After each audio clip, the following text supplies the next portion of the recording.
James Carter, a 76-year-old retired military veteran, walked through the bustling airport terminal, his worn-out brown leather boots tapping against the polished floor. He carried a small, well-used suitcase in one hand and held a ticket in the other.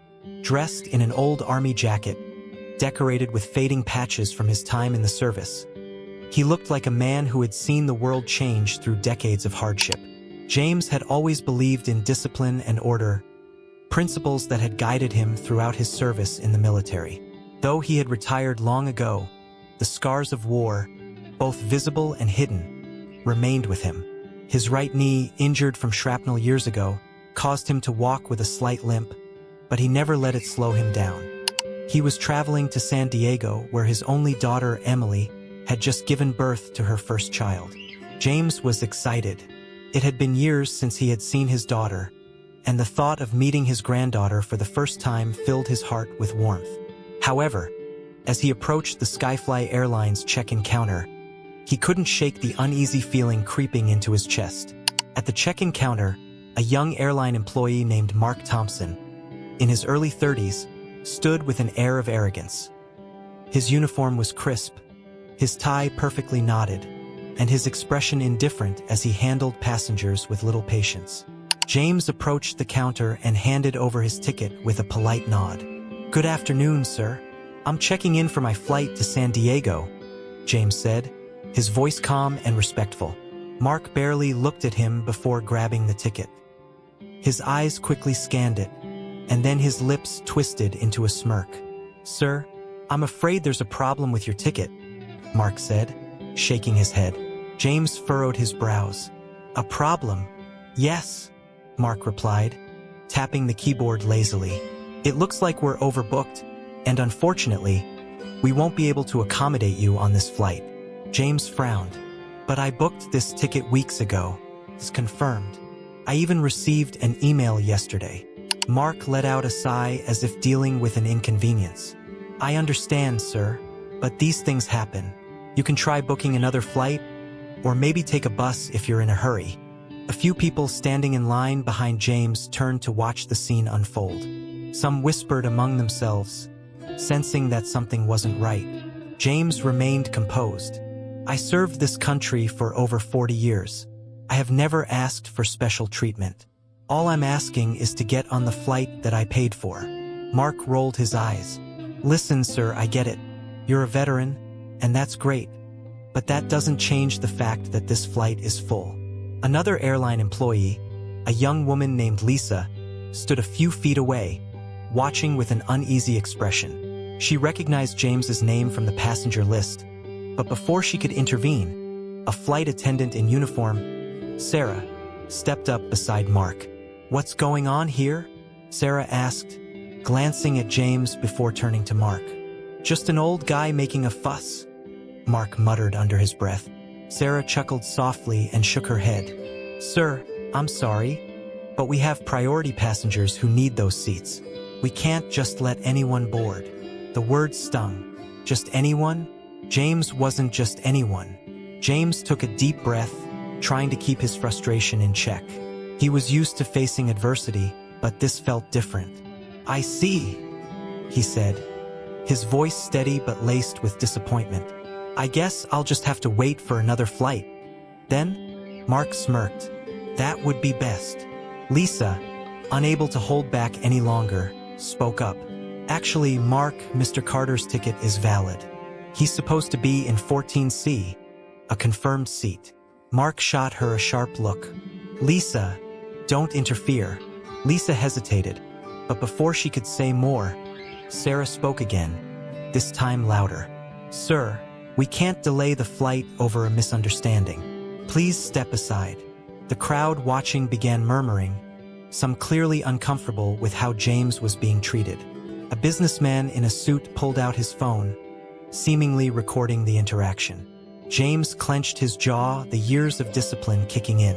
He wasn't about to cause a scene, but deep down, he knew this wasn't just a random mistake. He was being denied because they saw him as an old man, a burden. His heart ached.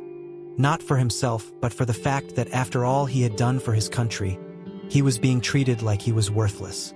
A few feet away, a middle-aged man in a dark blue suit observed everything silently.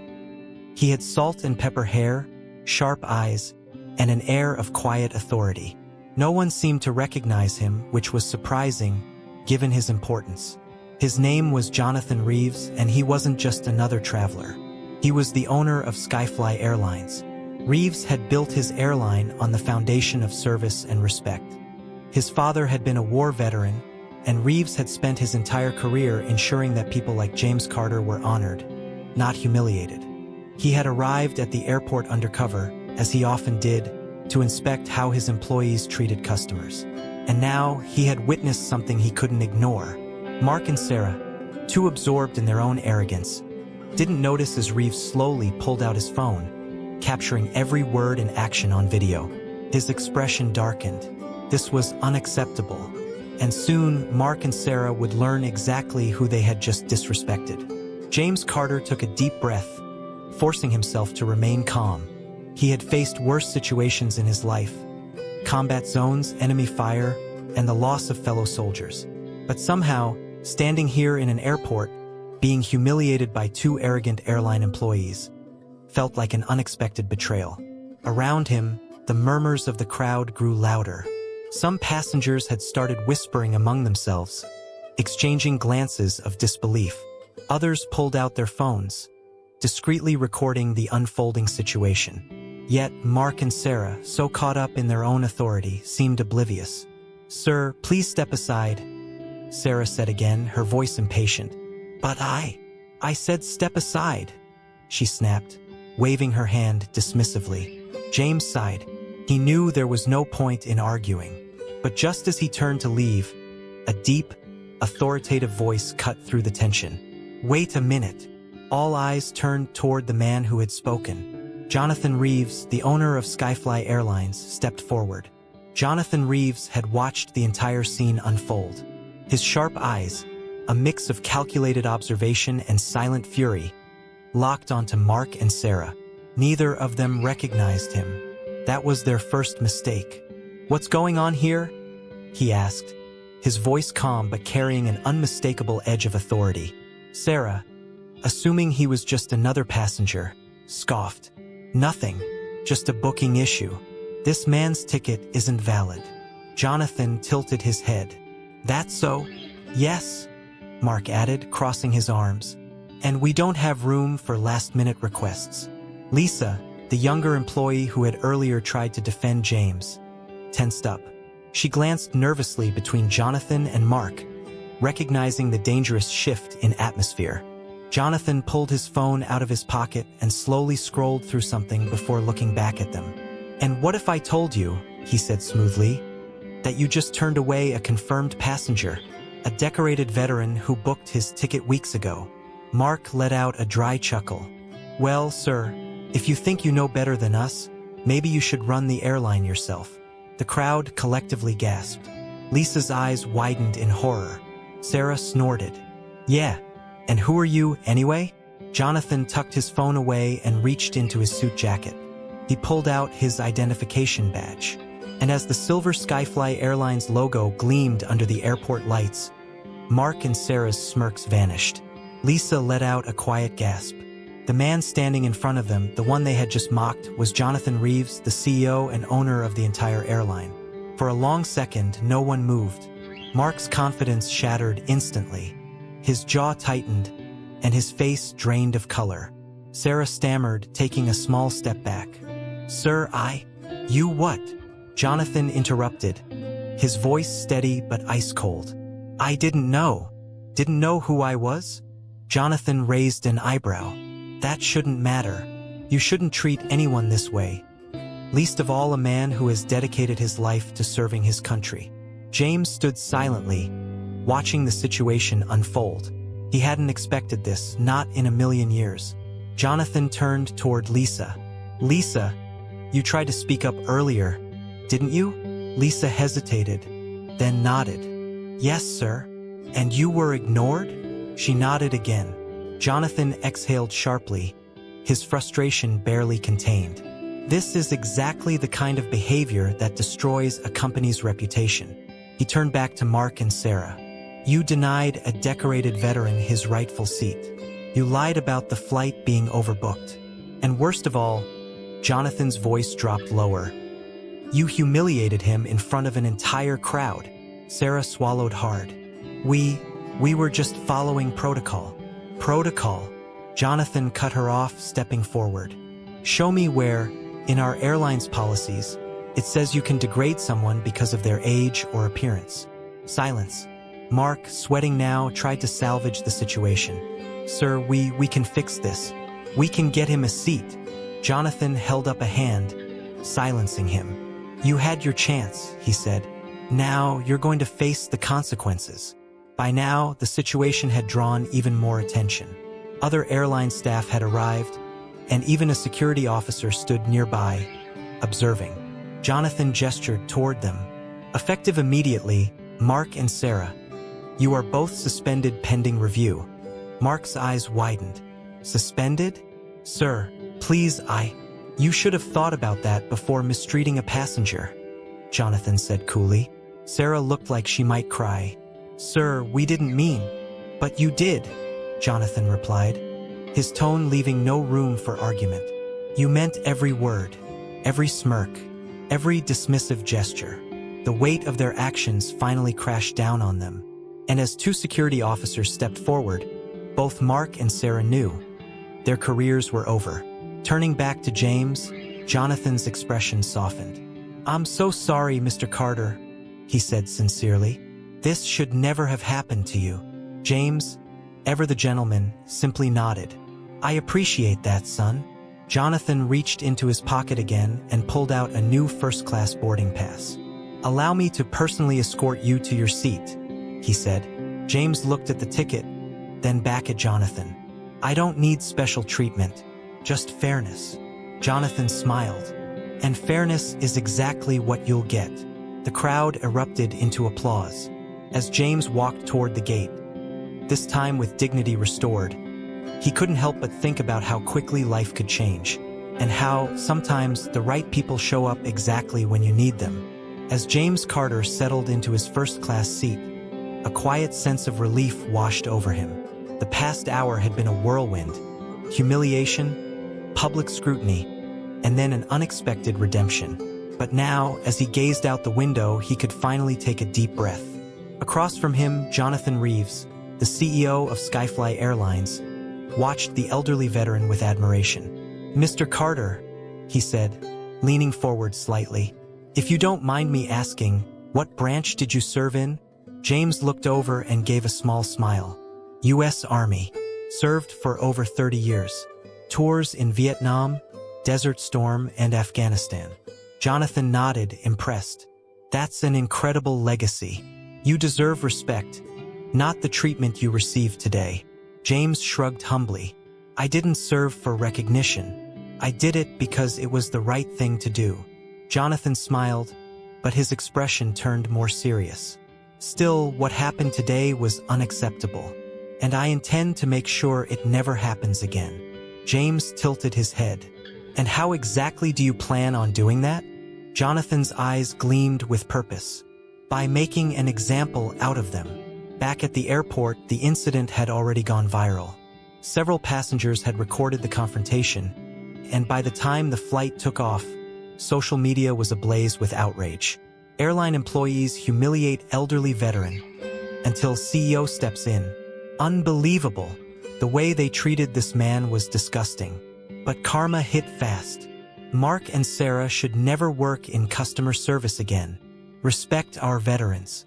Plain and simple. Meanwhile, at Skyfly Airlines corporate headquarters, an emergency meeting was called. Executives and board members gathered in a large conference room, their eyes fixed on the massive screen displaying the viral video. The head of public relations sighed deeply. This is a PR nightmare. The HR director nodded. We have no choice. Mark and Sarah's employment must be terminated immediately.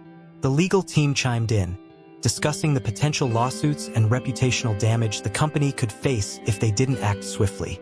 And at the center of it all, Jonathan Reeves sat in silence, his fingers steepled together in deep thought. Finally, he spoke. We're not just firing them, he said firmly.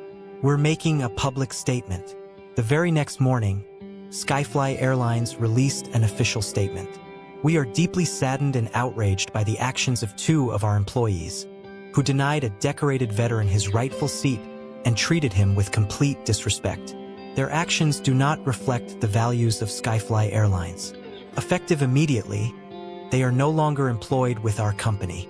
We sincerely apologize to Mr. James Carter and to all veterans for this unacceptable incident.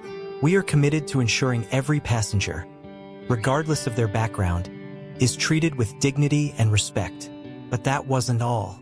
Jonathan personally recorded a video message addressing not only James Carter but also the public. In the video, he spoke with genuine remorse. As CEO of Skyfly Airlines, I want to apologize directly to Mr. Carter and to all of our loyal customers. What happened was wrong, and I refuse to let it go unpunished. Moving forward, we will be launching a new initiative to ensure better training for our employees and a renewed commitment to honoring those who have served our country. The video quickly gained traction, amassing millions of views in hours. And then, something unexpected happened. James Carter, now back home, had no idea how much attention his story had gained. His phone rang nonstop, calls from old Army friends, news reporters, and even military organizations. His granddaughter, Emily, burst into the living room, holding up her phone. "Grandpa, you're trending," she exclaimed. "Everyone is talking about what happened." James, ever the humble man, simply shook his head. "I didn't ask for all this attention." "But you deserve it," Emily insisted. "People are donating to veteran charities in your name." Skyfly Airlines even announced a new Veterans Fly Free program in your honor. James's eyes widened. "They what?" She handed him her phone, where he saw a new headline. Skyfly Airlines announces free flights for veterans following viral incident. James stared at the article in shock. He had spent his entire life serving others. He never expected that one bad encounter at an airport would lead to something so positive for thousands of veterans across the country. And for the first time in a long time, he felt truly seen. Days later, Jonathan Reeves reached out to James directly. "Mr. Carter," he said over the phone, "I'd like to invite you to a Skyfly Airlines event as our guest of honor. We're officially launching the Veterans Fly Free initiative, and we want you to be there." James hesitated. "I'm just an old soldier, son. I don't need any special treatment." Jonathan chuckled. "Sir, you don't realize the impact you've made. Please at least consider it." After a moment, James nodded. "All right," he said, a small smile forming. "I'll be there." James Carter never sought recognition. He had fought for his country not for applause, but because it was the right thing to do. Yet, after the viral airport incident, he found himself at the center of an unexpected movement. A few days after the public apology from Skyfly Airlines, James received an official invitation. "Dear Mr. Carter, on behalf of Skyfly Airlines, we would like to honor you as our guest of honor at a special event in Washington, D.C. This event will mark the official launch of our Veterans Fly Free initiative, ensuring that no veteran will ever be disrespected on our flights again. Your bravery and humility inspire us all. We hope you will allow us to properly recognize your service. Sincerely, Jonathan Reeves, CEO of Skyfly Airlines." James hesitated. He had never been one for the spotlight, but this wasn't just about him anymore. If his story could lead to change, maybe it was worth stepping into the public eye, just this once. With a deep breath, he picked up the phone and called the number on the invitation. "I'll be there." A week later, James found himself standing in the grand ballroom of a luxury hotel in Washington, D.C. The room was packed with veterans, airline executives, military officials, and journalists. A massive banner hung over the stage. "Skyfly Airlines honors our veterans. A new chapter begins." James felt slightly overwhelmed. He had spent most of his life in the shadows, but now all eyes were on him. As the event began, Jonathan Reeves took the stage. "Today," he said, his voice strong and confident, "we right a wrong.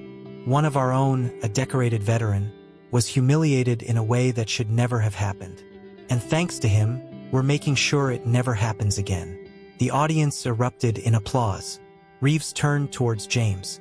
"Mr. Carter, please join me on stage." Slowly, James made his way up, his stiff joints aching from old battle wounds. As he reached the podium, he looked out at the crowd and took a deep breath. "I'm not a man of many words," James began. "But I'll say this, I didn't serve for recognition. I served because I love my country." A hushed silence fell over the room. "I never thought a simple flight would turn into all this," he continued. "I didn't expect anyone to care, but what happened wasn't just about me. It was about how we treat those who've sacrificed for this nation." A few people in the audience wiped their eyes. James looked at Jonathan. "Mr. Reeves, I appreciate what you've done, not just for me, but for every veteran who will now be treated with the respect they deserve." The crowd erupted into thunderous applause. As the applause died down, Jonathan Reeves took the mic again. "Mr. Carter, I have one more surprise for you." James frowned. "Son, you've already done enough." Jonathan chuckled. "Trust me, this one's special." A side door opened, and a group of uniformed military officers walked in. James's heart stopped. They were his old unit, men he hadn't seen in decades. The crowd gasped as General Mark Reynolds, a decorated commander, approached James. "Sergeant Carter," the general said, "you thought we'd forget you?" James's eyes welled up. I don't know what to say." "You don't have to say anything," Reynolds replied. "Just know this, you are, and always will be, one of the best men I ever served with." The two men saluted each other, then embraced. The room erupted in cheers and applause. For James Carter, this moment meant more than anything money could buy. The event made national headlines. Veteran disrespected at airport, now honored in front of the nation. More importantly, the Veterans Fly Free initiative became a permanent policy. Within a month, thousands of veterans received free flights, whether to visit family, travel for medical care, or simply explore the country they had served. James Carter, however, simply returned to his quiet life. One day, his granddaughter Emily asked, "Grandpa, do you regret speaking up?" He smiled. "Not one bit, sweetheart. If my story helped even one veteran get the respect they deserve, then it was all worth it." If you believe veterans deserve respect, share this story. Like and subscribe for more inspiring true stories.